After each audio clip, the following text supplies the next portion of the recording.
প্রবাসী বাংলাদেশি শ্রমিকরা নির্যাতন ও হয়রানির শিকার হলেও দূতাবাসগুলোর অবহেলায় প্রতিকার পান না, এমন অভিযোগ করে ভুক্তভোগীরা বলেছেন শারীরিক নির্যাতনের পাশাপাশি সৌদি আরবে ভয়াবহ রূপ নিয়েছে যৌন নির্যাতনও।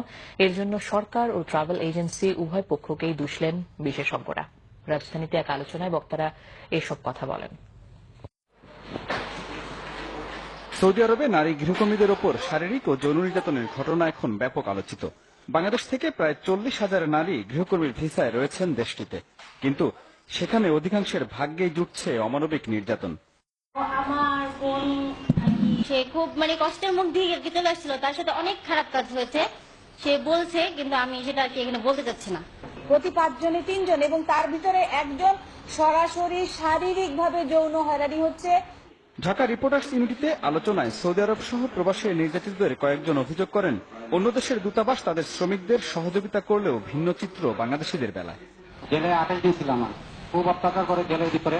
আমাদের বাঙালি এমপিসি কেউ দেখে না, কিন্তু অন্য দেশে জেলেরা যাওয়ার পরে পরে 1 সপ্তাহের ভিতরে ফ্লাইট দিয়ে দেয়, কিন্তু আমরা বাঙালি সেই সুফল পাই না এমপিসির কাছ থেকে। এসব অভিযোগের তথ্য আছে সরকারের কাছেও, যদিও সমাধান নেই বললেই চলে।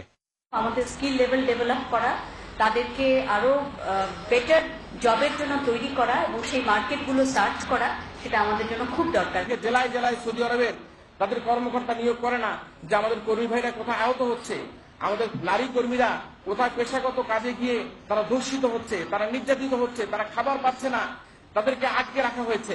দূতাবাসকে এখন আর সেই কথা বলার কিন্তু এখন আর সুযোগ নেই, কারণ একটাই বলে, বারবার বলছি, বলা হয় যে আমাদের জনবলের সংকট। লেবার উইংকে আমরা তাদেরকে নির্দেশ দিয়েছি অলরেডি যে এই ঘটনাগুলো যাতে না ঘটে এবং র্যান্ডম ভিজিট করার জন্য বলেছি।